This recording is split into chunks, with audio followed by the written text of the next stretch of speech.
Awesome. How are you guys doing today? I'm not bleeding from any holes, so I must be doing okay. We're good to be in the present, not just the future. Yes. So yes. I have to say, people in Houston are so freaking nice and big-hearted. Yeah. Yes, beautiful. All right, so jumping right in. So speaking of the future, what, in your opinion, makes Futurama stand out from every other animated series, especially those from the same era? An era? You're talking about like 20-something years. Because we're the show that couldn't die. We just keep coming back. Yeah, it's a sound. Wait, Thank you. the zombie cartoon. It's thanks to you But that we thank you keep guys. coming back. So please Yeah, keep you it up. When Well, it, that would be nice for people. when it gets canceled. When you got killed by some fox. If a lot of people liked you, you came back to life. We're in our third decade now. Oh, Christ. How fast is the next 30 gonna go? Oh, hey. So September 15th, the new batch of episodes, 20 new episodes will be coming out. So we're excited for you to see them. And then we'll wait to hear. Right now, we're waiting to hear if they want to, do an additional season after that. If they do, I'm so there. And if not, I'm going to run away. You better be, Billy, because really, we can't do the show without you. I'm Since so you do half there. the characters. Yeah, but I'll be over in Ireland. I want to be an old Irish guy sitting next to an old Irish river with an old Irish dog and a young Irish nurse. But you can record from Ireland. Yeah, I can do that. Yeah. And have my young nurse help me. It's not far away. Billy West, everybody. All right. Woo! Okay, so Bullshit around. the show itself balances absurd humor with deep emotional resonance. Why do you think that combination hits fans so hard? Well, because it's it's reflective of everybody's life. Like Matt Groening actually said that to him, The Simpsons is a cartoon, but Futurama is real. He said to him it's real, and I get exactly what he means. It's like in my own opinion, I try to play the characters like they could be people that you actually knew, not like cartoony characters. And I think people relate to one or the other, whether it's Lauren or Katie or Johnny or Phil or Dave Herman, Tress McNeil. I wish they were all here with us, because they're so delightful and so talented. But I think people really can relate to the drama situations too, especially the emotional ones, like Fry talking to his mother. Jurassic Park. I read it. Well, I just love that Matt decided that the real series should be more real. Yes.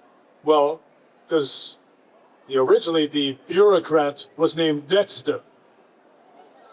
But he decided, no, let's make him a Jamaican. He became Hermes. How did you know how to do that accent? Well, just Learned it off YouTube. yes, good thing I was able to do it. You ever been to Jamaica? No. I have never been there. Maybe someday. I don't draw it any fun. Okay, so Lauren, this one's for you. What part of Amy's personality do you relate to most? Maybe her positivity. She's and maybe, I don't know, my family and friends might say a little of the ditziness, maybe. I'm working on it though. Well, I just love that Amy's smart like you. Oh, But I also like that she makes up her own language. yeah, that's right. I love that. Smeesh. I'm not quite as loose and freewheeling as she used though, but I'm living vicariously through. I love when you swear in Chinese. Yeah, so my parents used to always say two phrases for me, which is what I always use in the series, because it's really the only Chinese I know. And the phrases mean, 讲那个好 means I'm gonna cut your head off, and 打死你 means I'm gonna beat you to death. Those are the things that I heard all through my childhood. Watch it, Gooey. That's just an Asian thing. They're not Dusty May. particularly mean or anything. Yeah, right. Tell them what they really mean. Come on. All right, Billy, this one's for you. Uh-oh. So, Fry, Farnsworth, and Zoidberg all have drastically different voices and personalities. Yes. How do you mentally switch between there? I don't know how to do anything else. No, I'm not kidding. I'm on the autism spectrum, and no lie. And I don't know how to do. I still struggle with a seatbelt. I can't tie shoes. That's why I wear no lace, and I can't tie a necktie. You could show me 10,000 times I can't tie a necktie. But doing those things like in real time. Jeff, inform the man. I made it with a woman.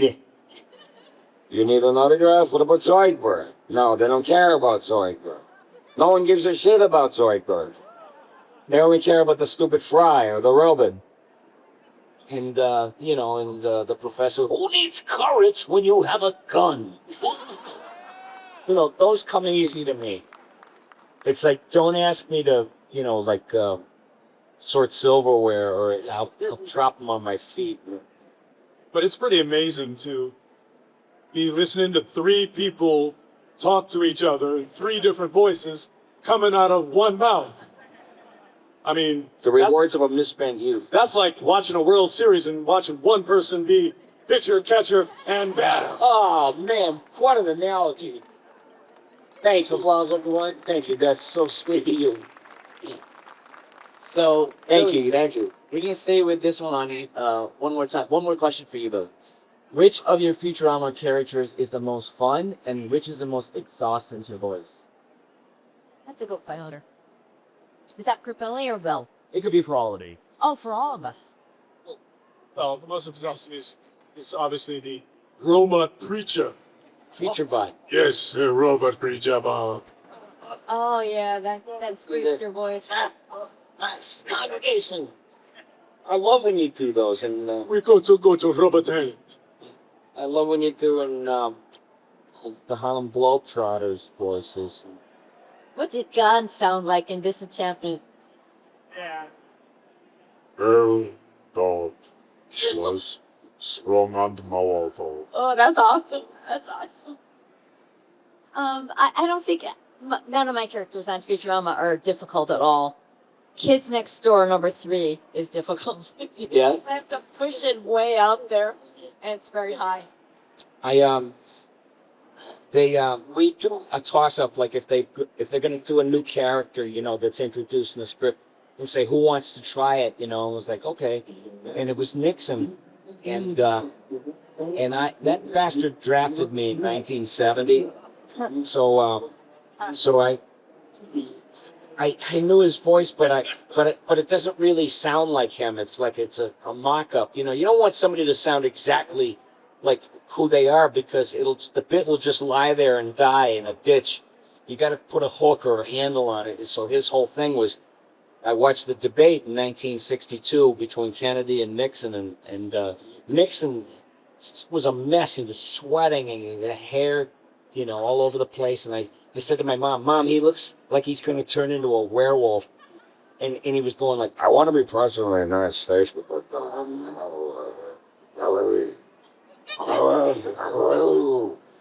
he was turning.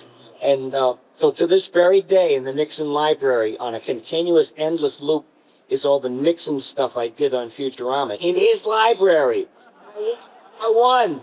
Well, it's because your Futurama Nixon is the smart Nixon. Haru, now get out. Everyone get out. Round of applause here. So, Phil, this one's for you. Hermes has some of the most unexpected lines, from bureaucrat humor to Jamaican insults. What's your favorite Hermes moment and/or quote? Well, my favorite quote, well, they would always have him do these sweet. But my favorite version is when it seemed like, oh, our Harvard writers have run out of animals that rhyme with places. They had Hermes say, sweet something of someplace. Yeah. Yeah, they ran out of stuff. Like, Professor can only say good news, everyone. so many times. So they finally ran out of good newses, and so it was like, good news, everyone. Bad news. That was the good news. And Phil, as someone who's voiced both Samurai Jack and Hermes, how do you approach such wildly different roles? Well, those are two very different countries. They both start with a J, but Japan is not the same as Jamaica. That's amazing. Round of applause, everybody. So this question now, towards the fans, right? Now, fan engagement is incredibly important. And when you see so many wonderful fans come up to your tables, share stories of how Futurama was a big part of their childhood when so many of us, I mean, let's be realistic, we couldn't watch it, right? But we still somehow did. What does it mean to you guys that they get to share this moment with you and that you were a big part of their childhood and so was Futurama? It means everything. I just love being a part of people's childhoods. And just the fact that you go to sleep to our show. That's very kind of nice. That means that we're some sort of comfort for you. I like being able to thank everybody personally for supporting the show, and you know, I thank you. We all thank you, and it's I think when people come up and say that they bonded with their parent, one of their parents, like they were always fighting or they were at war with their parent, but they'd sit down on the couch and watch Futurama together, and then they wound up bonding. I think that is the sweetest, most wonderful thing in the world. And you know, and there's also Robbie, my friend Robbie Paulson. You guys know him. He put it so profoundly. He said, "Imagine being exhausted, Billy, at the end of the day from thanking people." I said, "Jesus, that's so true. I mean, I just am nothing but grateful and thank you. You know, seriously."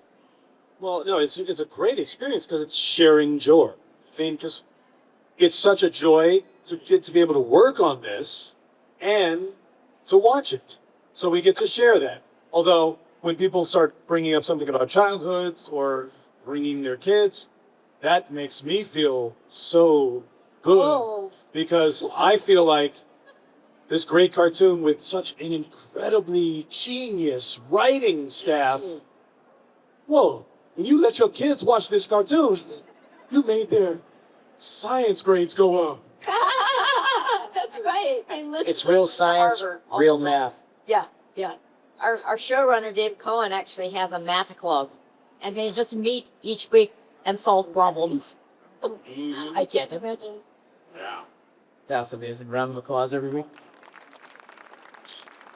All right, so jumping into our next segment, we're going to go ahead and start taking amazing questions from you lovely fans. So if you want, you can start lining up on this side.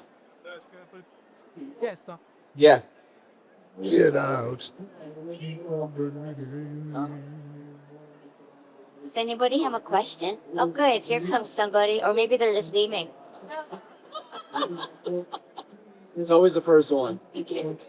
Well, you don't got to be in alphabetical order. We'd have to. This is not a bureaucrat panel. Hi, my name's Eric. Eric. So you're all legendary in your own rights, and you've inspired a lot of people. So I'm curious, who inspired you guys to kind of do what you're doing now? They did. Oh, gosh. I go way, way back to, I grew up in the 1950s, and my mom let me stay up and watch a comedian by the name of Sid Caesar. He had a show in the 50s, and Carl Reiner was on that show, and Howard Morris. Super talents, you know, they were like gods of comedy, and Imogene Coca, this woman that was brilliant. And I saw this stuff when I was about 5 years old or 4 years old, and I was never the same after that. I couldn't believe how can these beautiful people exist that are making me just feel so good and laugh and everything. So I got inspired by that, Sid Caesar. And then the cartoons, of course. You know, all my little friends in the world lived in a box in the corner of the living room. And I used to watch them, and that's where I was aware of Mel Blanc. who did Bugs, and I think did all the Warner Brothers voices. Yeah, yeah, that's what inspired me. Yeah, Mel Blanc was the one I worshipped. In growing up, I thought about the actors that I loved and wanted to see everything of. It was like Robert De Niro, Henry Winkler, and Bugs Bunny. I want to be like them when I grow up. And in the 90s when we started, I was an actor, but I was very new to voiceover. So I felt like I was training on the job with these wonderful, like learning from the best. And then, yeah, and then King of the Hill was, I was learning from Pam Adlon, who does Bobby, and Cree Summer, who in Kids Next Door. Like I was learning from people who were already doing it. So I felt really lucky. Well, you've done good. Thank you. Thanks, Aaron. Thank you. Hi, I'm Chance Weibel. Hi. If you could pick any character in the series to have ended up with the seven-leaf clover from Luck of the Fryish, who would you pick and why? The character to end up with what? Who? The seven-leaf clover from Luck of the Fryish. The seven-leaf clover from Luck of the Fryish. If we could pick any character that would end up with the four-leaf clover. It's too sad to think about. That's fair. It really is. It was a tearjerker. Yeah. Yeah, it was, and I love the fact that they can play with those idioms. You know, I'm hard pressed to think of many animated cartoons that can make you cry, and evoke that heavy, you know, sorrow or grief. All of that stuff. It's to me that's real high art. You know. Thank you. We just want to know why not Zoidberg? Why not? Why not Zoidberg? I told you they don't care about Zoidberg. Only Hermes don't care about that sticky lobster. If you care about Zoidberg, it means that you're not able to smell. He had a girlfriend that couldn't smell. That's why he had a girlfriend. Hey guys, my name's Trey. It's nice to meet you guys. If you guys had a character that you could revisit that you haven't yet, who would it be? I got to play I got to play his son Lur. Yeah, it was just for one episode. I would love to do his son again. Yeah. I played a garbage disposal once. Yeah, and a talking garbage disposal in the Planet Express kitchen in the galley. You know, and it talked, and it was trying to tell Fry, go ahead, put your hand in. I won't hurt you. Fry was like, oh, you sure? How about you, Phil? Anything? Well, actually, they did have. Well, there's this character, Hermes' father, who made coffee, that it did get to come back with once. Nice. What about your own kids? Oh no, they're in a lot though. Oh, Your own Junior, Hermes Junior kid. yes. But he had Where's my son Dwight? He had a Yeah, Dad. That's What? Yeah, that's him. He's been in a few though, right? Yeah. Ain't got that. I have to remind you of what you do. Hello, I was just wondering, who was y'all's favorite guest appearance on the show? Well, from the looks of their faces, it was Pamela Anderson. I remember that day when Pam Anderson came in and all the guys were like, and You were too, Billy. yeah, I know I was. But I sat down next to her and I had to break the ice, so I went, Miss Anderson, I don't know if you know this, but there's this tape going on. Somebody said, how could you have the nerve to say that? I said, she was married to Tommy Lee. I mean, for Christ's sake, she must have a sense of humor. Yeah. Well, as a cartoon fan, when we finally got to get Frank Welker to play our pet, Oh, that was great genius. to be in the room with him. You know Frank Welker, even if you don't know him, you know him. He's in Scooby-Doo. Well, yeah, When us old people were kids. he was Freddy. Yeah. And but he also is like in every movie, if there's an animal that's emoting or like growling angry or happy, you know, making happy dog noises or whatever animal it is, it's usually him. I got to do Nibbler for the like one episode, and then they recast me. They brought in the professional. Yeah, Frank, man, he has control over every chamber in his body. He can make sounds, you know. Yeah, he was known for being able to do like the sound of 16 fish singing. Yeah, or cats and dogs fighting at the same time. We love him. He's the Mac Daddy. Hi, my name is Steven. So how do you guys feel about doing shorter seasons versus doing 24 episodes? I don't know, but streaming is a whole different animal, really. I know that I'm just grateful that, you know, people still support the show. I can't thank people enough because the streaming, I guess it was in the top 10, which is a big deal, and that means that our chances of coming back are increased. Have fun with it. Keep watching. And the shorter seasons, I don't know. I'm just grateful to come to work. You know, if you told me years ago that I'd be working at 74 years old, I would have thought you had rocks in your head.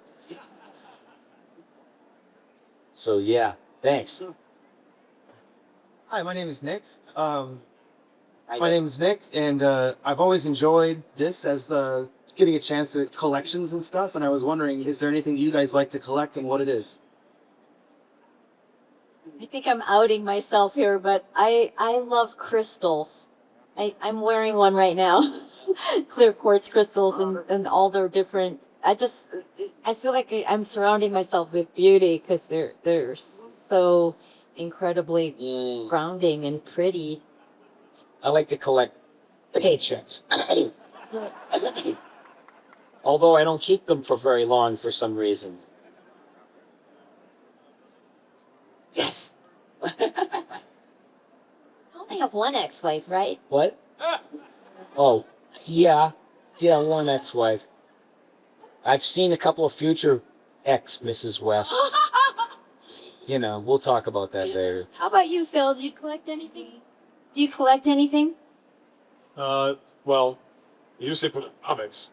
I have I thought, yeah. a lot of comics. You still have them? Yeah. Okay. Well, it's funny because I have some magazines older than me. Which is ironic because you wound up on Mad TV. Wow. There you go. Yeah. Yay. Remember him on Mad They have some of the Futurama comics. Bill Morrison. Did you stop collecting though? Like, or you just? Yeah. I'm not collecting a lot of new stuff these days. There's so much. Just because I'm too old to walk to the comic shop. No. There's so much Futurama stuff that I was unaware of, and I keep seeing new items, you know, when they have us sign stuff.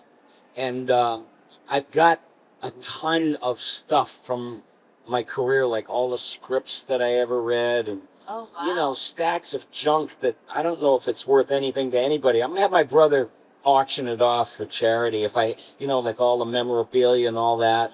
Oh, Yeah, because you got to downsize at some It'd point, be or a you'll be job. displaced by your own stuff. I guess my kids would like me to downsize all those boxes of comics. So now, Hello, my name is Luis. hi, Luis. My question is, has there ever been a time where like you already had the whole episode written out, but as you guys were recording, you kind of started ad-libbing here and there to where it kind of just took the episode to a whole new direction? Now, I don't really ad-lib on Futurama because I didn't graduate from Harvard. Your writing is so strong that you feel like You can't- they let us add little things. You know, working with these guys are just I'm laughing all the time, and it takes us a little longer to get through it because they're goofing around as Well, and they're smart enough to know it's like, Billy, do a version of this that you might do, and he makes it better. yeah. Well, that's true. you know, that's what we want to bring to the table as performers. And they're smart because our job is to honor those words. We have to honor that because our respect for the writers. And that's what you should do anyway as a performer. But they'll say, you know, sometimes they'll go, have you got anything you were thinking about doing? And every now and then, yeah, I was thinking about something. It usually winds up on the floor. But there was the writers are so sharp. We were sitting at a table doing a table read, and our names were on little cards in front of each one of us. The producers, the writers, the directors, the actors, and we needed to know where to sit. So, oh, here's mine. And I picked it up and I look at my name and I go, Billy West, what kind of a fake, phony, made-up name is that? And the writers were sitting right there, and they stuck it into an episode. That's awesome. Yeah, so that's, Express. Yeah. All right, everyone, give it up for the